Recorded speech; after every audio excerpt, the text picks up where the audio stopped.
quit options trading right now. Why is there a need to trade options when over 93? नमस्ते दोस्तों, welcome back to our channel. आज हम 2009 की stock market पर आधारित the scam नाम की कोरियन मूवी को एक्सप्लेन करेंगे, जो ड्रामा और थ्रिलर से भरपूर एक ऐसे लड़के की कहानी है जो स्टॉक मार्केट के चक्कर में आकर कुछ ऐसे लोगों के बीच फंस जाता है जो स्टॉक मार्केट में फ्रॉड और धोखाधड़ी का काम करते हैं, और देखेंगे कैसे वह अपने आप को उनसे बचाता है और स्टॉक मार्केट से करोड़ों कमाते हैं। दोस्तों, अगर आप स्टॉक मार्केट या फाइनेंस से रिलेटेड कोई भी मूवी जो आप हमारे चैनल में देखना चाहते हैं, मूवी का नाम हमें जरूर कमेंट कीजिए। तो कहानी शुरू होती है डेविड नाम के एक लड़के से, जिसका रूम ड्रीम कार्स के पोस्टर पुराने स्टॉक चार्ट और कटे फटे अखबारों से भरा हुआ है, जिससे हम अंदाजा लगा सकते हैं कि उसे जिंदगी में खूब सारा पैसा और एक लग्जूरियस लाइफ चाहिए, जो हमारे जैसे सभी आम लोगों का सपना होता है। लेकिन उसे यह नहीं पता कि वह अपने सपने को हासिल कैसे करें। इसलिए वह पैसे कमाने के शॉर्टकट जैसे लॉटरी खरीदना, गैम्बलिंग और बिना सीखे स्टॉक मार्केट में ट्रेडिंग करने जैसे चीजों में अपना बहुत सारा पैसा उड़ा देता है। उनकी आर्थिक स्थिति खराब थी, इसलिए उसकी मां घर का खर्चा और उसका भाई माइक की पढ़ाई का खर्च उठाने के लिए उसे कुछ ढंग का काम करने को कहती है। डेविड अपने मां की बात मानते हुए एक इंटरव्यू के लिए जाता है, जहां उसे सेल्समैन की नौकरी मिल जाती है, जो उसे ना चाहते हुए मजबूरी में करना पड़ता है। अब कुछ दिन बाद वह दोस्तों के साथ एक बार में बैठा हुआ था। तभी उसका एक दोस्त कहता है कि आजकल आईटी कंपनियों के स्टॉक में बहुत पैसा है और मैंने भी इन कंपनियों के स्टॉक से बहुत पैसे कमाए हैं। उसकी बातें सुनकर डेविड ने अपने क्रेडिट कार्ड के बचे कुछ पैसे निकालकर उसके बताए हुए स्टॉक में इन्वेस्ट कर देता है। ठीक उसी तरह जैसे हमारे यहाँ कुछ फाइनेंशियल इन्फ्लुएंसर्स या फिर कहे तो स्टॉक गुरुए सोशल मीडिया और यूट्यूब में स्टॉक टिप्स शेयर करता है, वह लोग स्टॉक तो ऐसे शेयर करते हैं जैसे मूंगफलियां बेच रहे हों। वह लोग हाइप क्रिएट करते हैं और हमारे जैसे छोटे इन्वेस्टर जब इनकी बातों में आकर इन स्टॉक को खरीदते हैं, तब महंगे में हमें ये स्टॉक बेचकर वह लोग निकल जाते हैं, और ऐसा ज्यादातर पेनी स्टॉक्स के साथ होता है। और एक चीज नोटिस कीजिएगा दोस्तों, जब बेयर मार्केट या मार्केट डाउन ट्रेंड में हो, तब ये फाइनेंशियल इन्फ्लुएंसर्स और स्टॉक गुरुए ऐसे गायब हो जाते हैं जैसे उन्हें सांप सूंघ गए हों। खैर, अब कुछ महीने बाद, जैसा कि उम्मीद था, डेविड के स्टॉक में लगाए हुए पैसे डूब जाते हैं। अब निराश होकर एक रात वह सुसाइड करने के लिए पुल पर जाता है, लेकिन अपने सभी क्रेडिट कार्ड नदी में फेंक कर वहां से चला आता है। घर लौटते समय उसकी नजर एक छोटी सी किताब की दुकान पर पड़ती है। वहां पर उसे लियन नाम की आदमी की लिखी हुई how I became a millionaire नाम की किताब मिलती है, जो स्टॉक मार्केट के ऊपर थी। डेविड वो बुक खरीद लेता है। बुक के जरिए वह स्टॉक मार्केट के बारे में बहुत सी बातें सीख सका। वह अब दिन रात स्टॉक मार्केट को स्टडी करने में लग जाता है। कुछ महीने बाद वह धीरे धीरे स्टॉक मार्केट की साइकोलॉजी और ऑपरेटर के माइंडसेट को समझने लगता है। पहले तो वह छोटे छोटे अमाउंट से शॉर्ट टर्म इन्वेस्टमेंट करता है, जिसे हम स्विंग ट्रेडिंग भी कहते हैं, और धीरे धीरे उसे प्रॉफिट भी होने लगता है। देखते ही देखते कुछ ही सालों में अपनी कड़ी मेहनत से अब वह एक सक्सेसफुल डे ट्रेडर बन जाता है। वहीं दूसरी तरफ एक ग्रुप को देखते हैं जो मार्केट मैनिपुलेशन का काम करते हैं, जिसमें से पहला जैक, जो अंडरवर्ल्ड के लिए काम करता था और अब डीजीएस कैपिटल नाम की कंपनी खोलकर स्टॉक मार्केट में छोटे कंपनियों के साथ मैनिपुलेशन करके पैसा कमाता है। दूसरा मारियो, जो एक इन्वेस्टमेंट बैंकर है जो शेयर खरीदने और बेचने का काम करता है। तीसरी किम, जो एक एसेट मैनेजर है जो बड़े लोगों का पैसा इन्वेस्ट करने में मदद करती है। और चौथा रॉय, जो एक फंड मैनेजर है, वह फॉरेन इन्वेस्टर का पैसा स्टॉक में इन्वेस्ट करने में मदद करता है। यह चारों मिलकर मार्केट मैनिपुलेशन का काम करते हैं, लेकिन कैसे, ये हम कहानी में आगे जानेंगे। खैर, अब इस तरफ डेविड की नजर ओमेगा टेलीकॉम नाम की स्टॉक के चार्ट पर पड़ती है। यह स्टॉक एक पैटर्न बनाते हुए धीरे धीरे ऊपर जा रही है, जिससे डेविड की दिलचस्पी ओमेगा टेलीकॉम के स्टॉक में बढ़ जाती है। वह थी तो स्मॉल कैप कंपनी, जो थोड़ा रिस्की होता है, लेकिन अक्सर इन्हीं स्मॉल कंपनियों से असली कमाई होती है। वह स्टॉक का टिप अपने दोस्त के साथ भी शेयर करता है, लेकिन किसी और को बताने से मना करता है। लेकिन उसका दोस्त ये बात पूरी मार्केट में स्प्रेड कर देता है, जिससे सब लोग ओमेगा के शेयर खरीदने लगते हैं और शेयर प्राइस तेजी से ऊपर जाने लगता है। शेयर मार्केट में टाइमिंग, यानी स्टॉक को सही टाइम पर खरीदना और उससे भी ज्यादा उसे सही टाइम पर बेचना बहुत इंपॉर्टेंट होता है। डेविड ओमेगा के शेयरों को अपने टारगेट प्राइस टच करते ही बेच देता है और बाकी लोग भी अपने शेयर बेचकर मुनाफा निकाल लेते हैं। इतने लोग एक साथ शेयर बेचने के कारण अचानक ओमेगा के शेयरों की कीमत गिर जाती है और इस वजह से जैक और उसके तीनों पार्टनर्स को भारी नुकसान होता है। लेकिन वहीं दूसरी तरफ डेविड ने एक ही झटके में $70,000 कमा लिया। अब कुछ दिन बाद डेविड पैसे निकालने के लिए बैंक जाता है और उसी बैंक में मारियो भी काम करता था।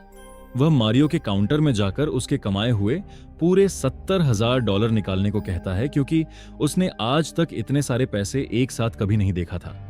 जब मारियो उसका अकाउंट चेक करता है तब उसे पता चलता है कि डेविड ने वह पैसे ओमेगा के स्टॉक बेच के कमाया है, मतलब उनके लॉस का जिम्मेदार डेविड भी है।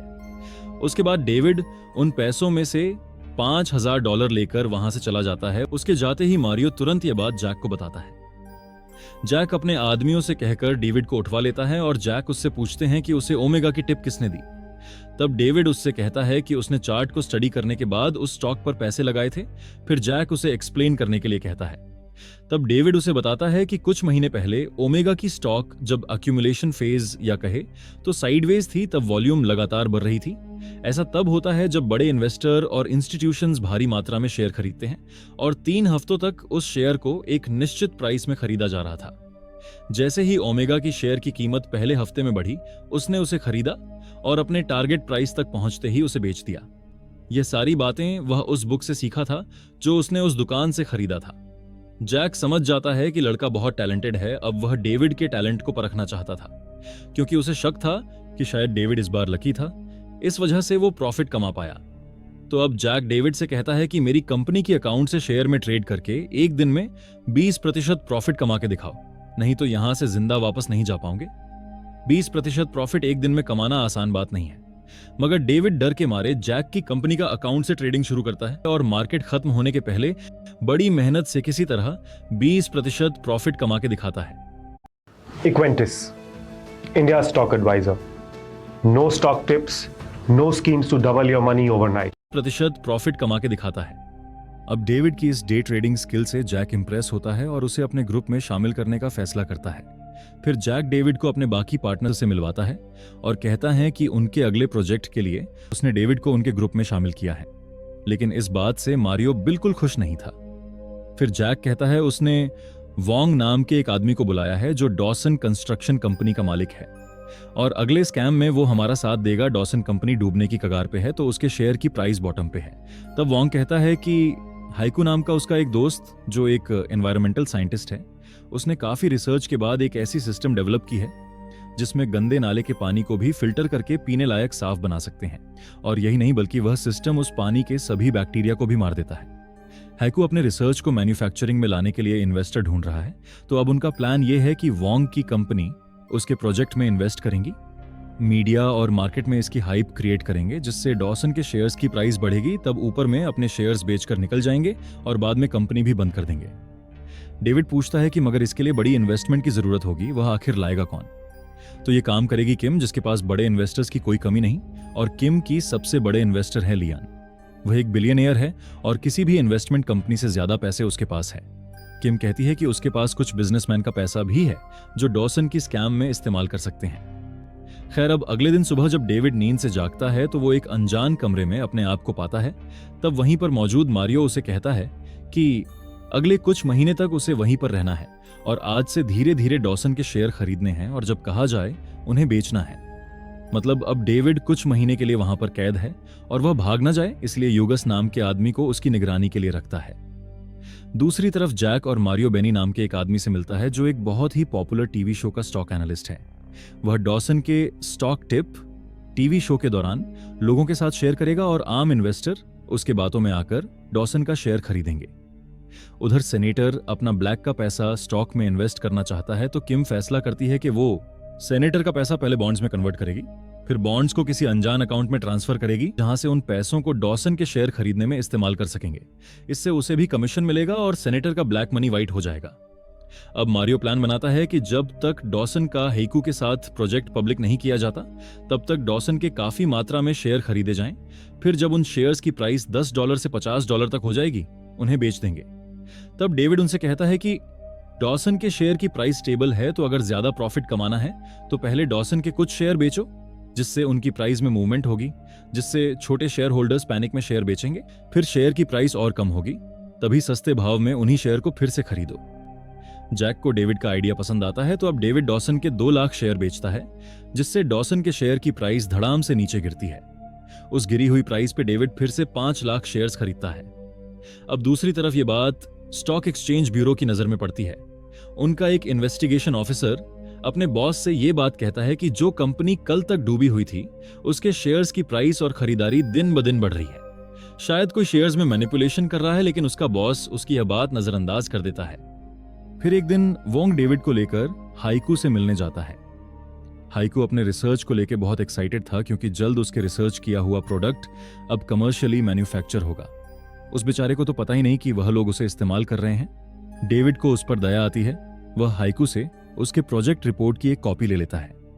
रास्ते में वोंग डेविड को एक फोन देके कहता है कि जब जैक डॉसन के शेयर बेचने वाला होगा तब वो पहले उसे कॉल करे ताकि वह अपने शेयर्स गिरने के पहले बेच सके। वो केविन को इसके लिए कमीशन देने का वादा भी करता है। किम भी डेविड को एक फोन देकर उससे वही कहती है जो वोंग ने उसे कहा। अब डेविड भी इस बात का फायदा उठाने की सोचता है। वो अपने भाई माइक से कहता है कि उसके अकाउंट में पड़े $70,000 को वह डॉसन के शेयर्स में इन्वेस्ट कर दे और जब वो उन्हें बेचने के लिए कहें उन्हें तुरंत बेच दे। अब दूसरी ओर जैक के दिमाग में अलग ही प्लान चल रहा था। वो शेयर मार्केट के छोटे मोटे स्कैम से तंग आ चुका था। वह कुछ बड़ा करना चाहता था, इसलिए वह पॉलिटिक्स में जाने की सोचता है जहां पैसे के साथ साथ पावर भी है। अब जैक अपना प्लान बताता है कि किम जिन अननोन अकाउंट में उसके ब्लैक के $20 मिलियन डालने वाली है, उन अकाउंट की एक्सेस डेविड को शेयर्स खरीदने के लिए दिए गए हैं। मगर जैक उन अकाउंट से डेविड के पहले ही पैसे निकाल लेगा। फिर वो डेविड को मार के उसकी बॉडी को कहीं दफना देगा, जिससे सबको ऐसा लगेगा कि डेविड सारा पैसा लेकर भाग गया है। और वह मारियो से यह भी कहता है कि अगर वो रूलिंग पार्टी को $2 मिलियन देगा तो वो उसे इलेक्शन का टिकट देंगे। जैक का प्लान सुन के मारियो थोड़ा डर जाता है। उधर स्टूडियो में स्टॉक एक्सपर्ट बेनी शो के दौरान कहता है कि डॉसन हाइकू के साथ एक प्रोजेक्ट शुरू कर रहा है जिसमें वो नई टेक्नोलॉजी का वाटर प्यूरिफायर का प्लांट डालने जा रहे हैं, तो डॉसन के शेयर के भाव बढ़ सकता है। डॉसन का शेयर प्राइस अब ऊपर जाने लगता है। तब डेविड माइक से कहता है कि जब शेयर की प्राइस $40 हो जाएगी तभी उन्हें बेच देना, क्योंकि जैक शेयर्स को $50 पे बेचने वाला है। अब मारियो का असली खेल शुरू होता है। वह डॉसन के शेयर का भाव थोड़ा बढ़ा के रॉय को बेचता है। फॉरेन इन्वेस्टर डॉसन के शेयर्स में इन्वेस्ट करता हुआ देख छोटे इन्वेस्टर भी डॉसन के शेयर खरीदना शुरू कर देता है। रॉय वही शेयर्स और ज्यादा भाव में जैक को बेचता है। फिर वह वापस वह शेयर्स भाव बढ़ाकर फिर से मारियो को बेचता है। दरअसल वो अपने शेयर्स को आपस में ही घुमाकर उनका प्राइस बढ़ा रहे थे। ठीक ऐसे ही हमारे स्टॉक मार्केट में कुछ साल पहले एक बड़ी कंपनी ठीक ऐसे ही अपने शेयर प्राइस बढ़ा रही थी, जिसका नाम मैं नहीं लूंगा, लेकिन व्यूअर्स आपको अगर नाम याद हो तो कमेंट में जरूर बताइएगा। खैर, अब इन सब के बीच डूबने वाला था स्मॉल इन्वेस्टर्स, जो इनके बिछाए हुए जाल में फंस चुके थे।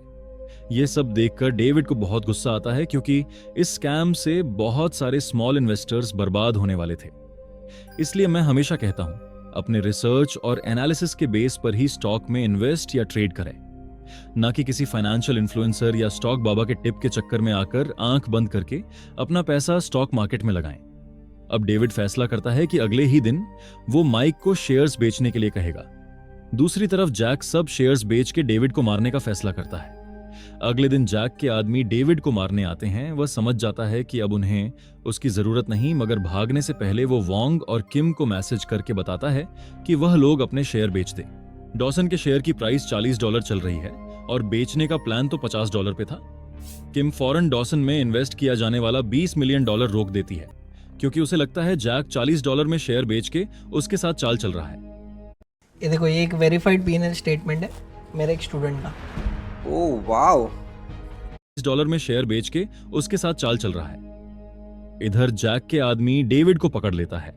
फिर जैक इस बात से अनजान कि किम को सब पता चल चुका है, वह किम को फोन करके बताता है कि डेविड उसके पैसे लेके भाग चुका है। तब किम हंसते हुए कहती है कि जब मैंने अकाउंट में पैसे डाले ही नहीं तो वो पैसे लेकर भागेगा कैसे। यह कहकर वह फोन कट कर देती है। दरअसल जैक को लग रहा था किम ने पैसे ट्रांसफर किए हैं। उसकी बातें सुनकर जैक परेशान हो जाता है, क्योंकि डॉसन के शेयर्स को $40 तक लाने के लिए उसके खुद के काफी पैसे इन्वेस्ट हो चुके थे। अब जैक मारियो को तुरंत डॉसन के शेयर्स बेचने के लिए कहता है, मगर उन्हें पता नहीं होता कि वोंग डेविड का मैसेज मिलते ही अपने सभी 12,50,000 शेयर्स बेच चुका था, और इतनी क्वांटिटी में शेयर्स बेचने की वजह से डॉसन के शेयर्स की कीमत धड़ाम से गिर चुकी है। डॉसन का गिरा हुआ चार्ट देखकर जैक और मारियो का दिमाग घूम जाता है। चेक करने पर पता चलता है कि यह काम वोंग का है। दूसरी ओर जैक के आदमी डेविड को जिंदा दफन करने वाले होते हैं कि तभी उन्हें जैक का फोन आता है और वो उनसे डेविड को छोड़ वॉन्ग को पकड़ने को कहता है। वो लोग डेविड को यूगस के हवाले कर वहां से चले जाते हैं और यूगस किम का आदमी निकलता है, वह डेविड को किम के पास लेकर जाता है। दूसरी तरफ जैक के पास अब डॉसन के शेयर्स की प्राइस बढ़ाने के सिवा और कोई रास्ता नहीं होता, मगर इतना नीचे गिरने के बाद आखिर प्राइस बढ़ाएंगे कैसे? तो अब जैक डीन नाम के एक आदमी से मिलता है जो गिरे हुए स्टॉक को ऊपर उठाने में उनकी मदद कर सकता है। डीन इस काम के लिए जैक से $5 मिलियन मांगता है। इस तरफ डेविड और किम भी अपने पैसे निकालने के लिए डॉसन के शेयर की प्राइस बढ़ाने का फैसला करते हैं, इसलिए दोनों हाइकू की प्रोजेक्ट फाइल लेकर लियन से मिलने जाता है। लियन हाइकू की रिसर्च रिपोर्ट पढ़ता है और किम चाहती है कि लियन अपने पैसे डॉसन में लगाए ताकि उसके शेयर की प्राइस बढ़े, मगर लियन को डर था कि डॉसन के शेयर प्राइस बढ़ते ही हैं। जैक अपने शेयर्स बेच देगा जिससे शेयर्स की कीमत फिर से गिर जाएगी, इसलिए लियन इन्वेस्ट करने से मना कर देता है। तब डेविड कहता है कि उसके पास एक जबरदस्त प्लान है। इधर जैक डीन को 5 मिलियन देके डॉसन के शेयर को मैनिपुलेट करके शेयर प्राइस बढ़ाने को कहता है। अब डीन डॉसन के शेयर में एक जाल बिछाता है। वह मार्केट बंद होने के कुछ सेकंड पहले डॉसन के शेयर्स में कुछ फेक ऑर्डर प्लेस करता है, जिससे ऑर्डर एग्जीक्यूट तो नहीं होता लेकिन शेयर प्राइस में हलचल जरूर होती है।